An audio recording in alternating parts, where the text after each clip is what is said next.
Good morning, friends. Mark Holmes here with my buddy Cowboy Joe Boo. And as always, thank you guys for watching, commenting, and subscribing to the Joe Boo Sports Report. Without you guys, this literally does not work. Let's get open for business, and thank you for joining this morning's edition of Don't Sleep on the Dallas Cowboys, because you literally cannot sleep on the Dallas Cowboys. Things happen late in the evening, late at night, first thing in the morning, so you want to be up to speed with all that is America's team, especially since we are only 6 days, 6 hours, 26 minutes, and 9 seconds away from kickoff against the Carolina Panthers. The offseason is over. There is no more Sundays without football. Woo!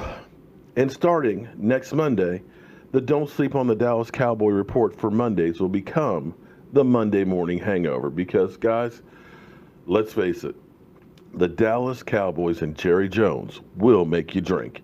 And after a game, we're all hungover. So look for that report starting next Monday. Now, we do have some good news. Sort of. Travis Frederick, the Dallas Cowboys have decided not to put him on injured reserve. And what that means is basically if you're on injured reserve, it opens up a roster spot on your team, but the player is not eligible to come back until after week 8. So it's really important that you're sure if he cannot play in those first 8 games, you put him on there. Because that's a guy you can bring on your team that can possibly play valuable minutes. The Cowboys have decided not to put him on there. That doesn't mean he's going to start this week. But evidently, the syndrome has not progressed like it has with some people.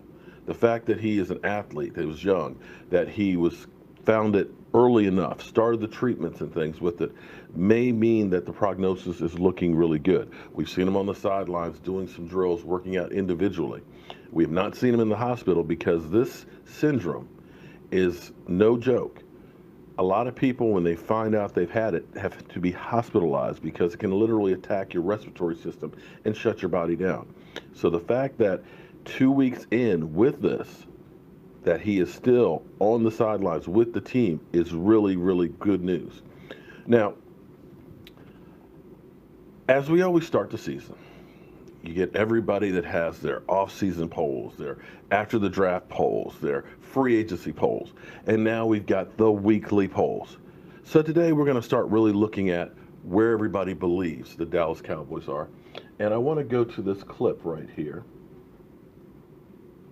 And 1 week from today, we'll be breaking down the Dallas Cowboys' first real game of 2018. The Carolina Panthers await, and the Cowboys get their first chance at showing who they'll be in the post-Dez Bryant, post-Jason Witten era. Earlier in this preseason, I was bullish on the Cowboys. I looked at last year, and the last time they were truly whole, Tyron Smith healthy, Zeke Elliott not suspended, and at that point, this was a really good football team. In fact, there were players in the Kansas City Chiefs saying that Dallas was the best team in football back then. I thought, keep this offense healthy, and the defense, I think, should be better this year. I thought this was an 11-win team. Then Travis Frederick's news broke. And while some are holding out hope that he'll play this season, it is no guarantee. And without him, I think your 11-win team just dropped to 7-9. That's how important a great offensive line is to the way this franchise plays. And without Frederick, they're not great anymore. We'll see starting next week, but I think it's going to be a frustrating, beat your head against the wall with the run game and go a whole lot of nowhere kind of season for your Dallas Cowboys. I'm Mike Leslie. Have a great Monday. okay, didn't catch that part before where he literally went, okay. So was it that he couldn't keep a straight face and say that? 7-9? Well, the Dallas Cowboys never get any respect, and apparently even from the Dallas Cowboys media themselves. Of course, the Bleacher Report has been doing their poll on a weekly basis, and interestingly enough, the Dallas Cowboys have stayed in the exact same place. In fact, let's try something new here on the Joe Boo Sports Report. We're actually going to change locations here, and we're going to go to the big board.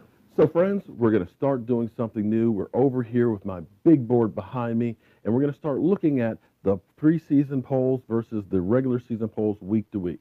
Now, here's what you're going to notice when you start looking at these polls. Basically, they're not really creative.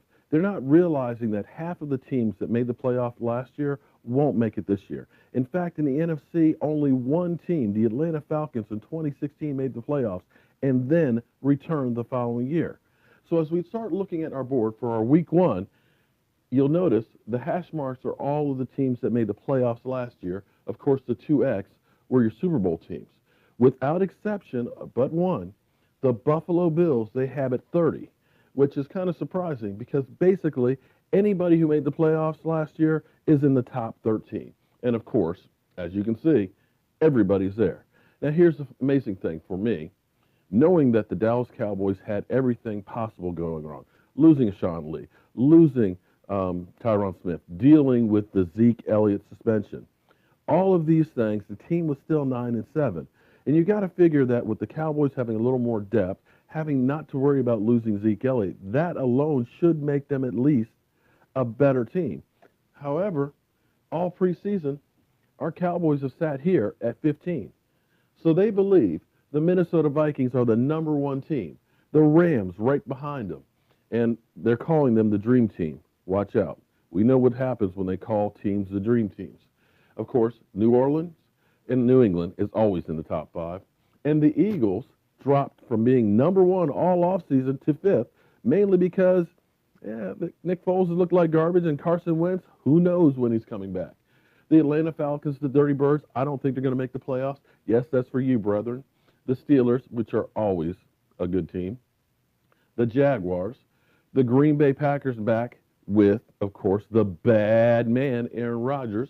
The San Diego. I will never get used to saying LA Chargers. Sorry, they need to move them back to San Diego. If you've been to San Diego, you wouldn't want to leave either. And of course, the Texans, they believe, are better. Kansas City, Carolina, the Tennessee Titans. Do you really believe that the Tennessee Titans are better than the Cowboys? Come on, man. Come on, man. And then, of course, our Cowboys. And the amazing thing is, they believe the Dallas Cowboys are just one step above the Chicago Bears. And we're not talking about your daddy's Chicago Bears and even the San Francisco 49ers. So, guys, I want to see in your comments where you believe the Dallas Cowboys are. Do you believe they're being disrespected? Are you believing like Mike Leslie, who thinks they're going to be 7-9? Personally, I have been going with 11-5. That's where I believe our Dallas Cowboys are going to be. But as always, friends, I want to thank you all for being part of the Joe Boo Sports Report. Hopefully the sound on this wireless microphone isn't too bad. We'll do some checks. We're going to fine-tune things, and hopefully you guys are enjoying the improvements, the upgrades, and everything else that's here on the Joe Boo Sports Report. Don't forget to subscribe to Spread the Mojo. I'm Mark Holmes.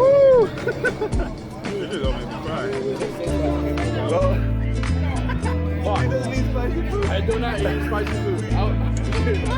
But how's the taste, though? That's bomb. It's good. She did that. But you still eat them, huh?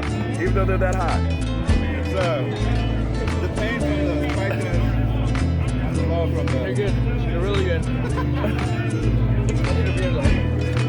I got some over here in the cooler, my man. I'm not trying to get fruit pies. Oh, dang it. Oh, just grab my man a beer out of here. Can I get a beer? Yeah, I'll distribute the beer. Oh, there you go. You lucked out. One last beer. Oh.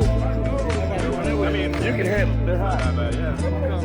All right, Dan. Thanks. All right, no problem.